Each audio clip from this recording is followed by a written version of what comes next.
Thank you. Yeah, man. But let's talk about you performing a little bit. Let's switch gears. Okay. I want to know.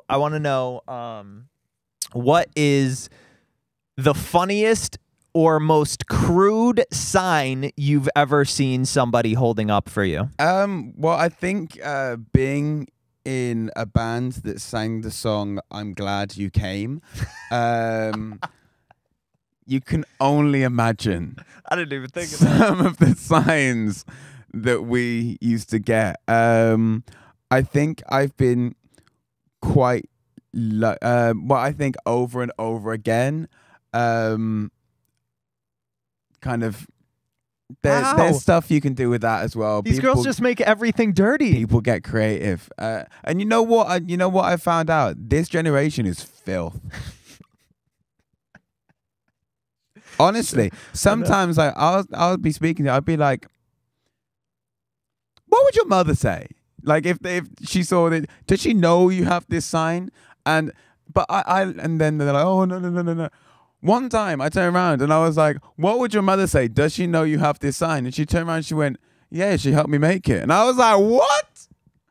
She's like, my mom's right here, actually. She came with me. Literally. I was like, okay, cool. So people get really creative. And it's when, thankfully, because of the type of music I do now, I don't get people throwing stuff on stage. Right. But in the boy band days where like people threw stuff on stage and it was like I remember one time Jay picked up a bracelet and put it on.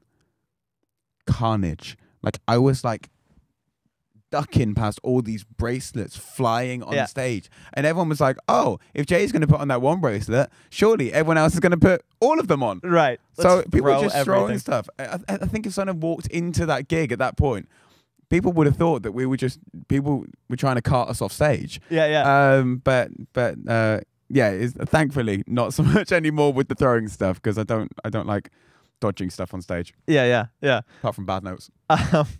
Well, listen, dude, actually, the music you've been putting out now is so vocally challenging, which I know you like, and is great. It's great. But as everybody knows, it's one thing in the studio and one thing live on stage. Yeah. Has there ever been any major hiccups or things like that? And how do you go about recovering from something like that? Well, you know what? I'll make mental notes when I'm on stage. So there was like one last night. And like last night was one of my favorite vocal sets I've done in a long time. And I was like, oh, that was really good. But there was like one little moment and I was like, second bit, and I was like, I could have done that better. And I walked off stage and people were like, that was really good. And I was like, I could have done this bit better. And it was just like that one moment I really get myself down to improve. I'm such a perfectionist. But I remember when I finished writing the album, I listened to it and I was like, this is tough. Like, this is going to be really tough to sing live. Why did I write it like this? Yeah. And I started singing Kiss Me Quick. I was like, this is high.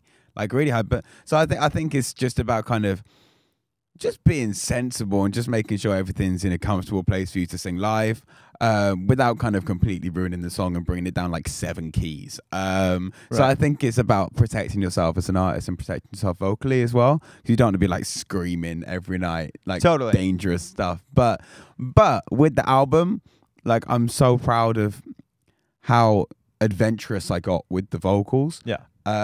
So it is a bit like in a good way. Yes. All over the place. Yes. Because I was like, I really want to see what I'm capable of doing. Because obviously when you're in a band and you're singing like between 5 notes at all times, cool.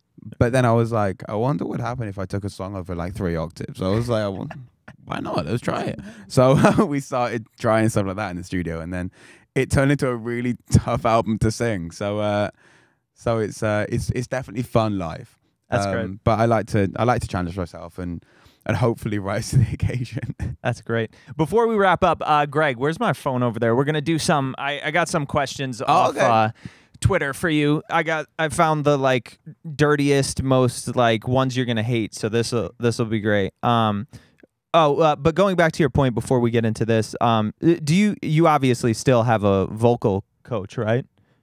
Or no? I have someone I see back home. Like every now and then, once every 6 months. So that's what happens. You get to a certain point where you're strong enough and comfortable enough where you just see them. What? No, I but I should do. But you know what? I think it's like I go and see her because she's incredible. But just to make sure my technique is still in place and my control is still in place, so I'm not damaging my vocal cords when I'm singing because I got bad technique or bad breathing or stuff like that. So we just go in and do an MOT as such. Gotcha. And yeah, hopefully everything's in place, and then just spend like an hour or two there, and then be like, right, see you in a bit. That's awesome. All right, so some of your fan questions on Twitter. The last celebrity DM you got.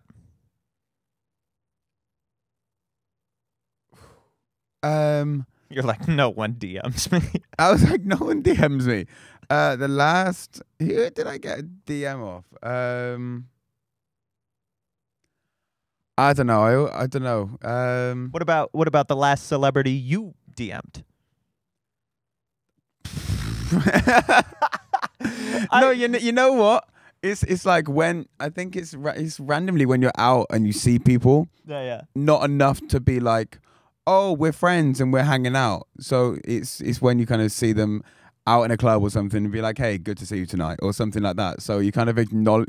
It's really weird. It's like everyone expects all singers to be best mates. Yeah.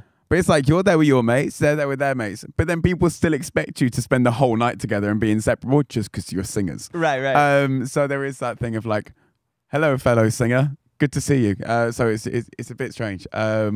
So I honestly I can't remember. It's probably Alessia or someone like that.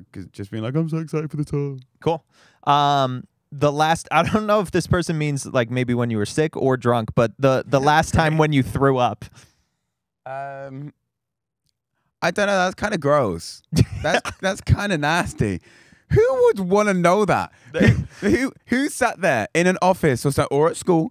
Probably school, I'm guessing. And you'd be surprised. Going, you know what would really make my day? I really want to know when the last time Nathan threw up was, and I want to know all the gory details. It's like, what? Last time I threw up, mentally hearing that question. Okay. That was good. The last music video you watched.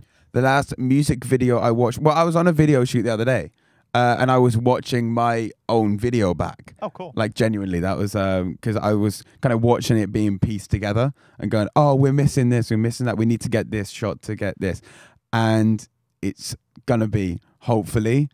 We always say it's all in the edit, but if it's how I imagine it, it's going to be like one of my best videos yet. So, great. Excited. Last question on there. What was the last ridiculous rumor you heard about yourself? The last ridiculous rumor I heard about myself. Oh, was that I'm getting back in the band. I'm like, my debut album isn't even out yet. I'm like, it's October. My album's out. No, it's not. It's September. Is it September? October? 1st of October? 20 tomorrow's the 1st, maybe. We're in September. That's even worse. We're in September. My album's not out till like November. So we're like, chill. It's cool. It's like, if there's ever going to be a time when we get back together, then let it be. But it's like some people get really worked up about stuff like that. And it's like, even like I saw yesterday, it's like Niall released his single, and which was really nice that all the One Direction boys supported him, which was lovely. But then with that, people are like, does this mean they're getting back together? It's like, he's just put a single out. It's like, support him, be happy for him. The fans, man, they're crazy. Well, listen, dude, Nathan, I'm so glad you stopped by. It's always a pleasure. Thank you for having me. Thank you for the support as well. I really appreciate it. So excited about the album. Thank you. You know, Give It Up sounds great. And everything else I heard, it's going to be phenomenal. Thank you very much. Yeah, man, continued success. Thank you. Cheers.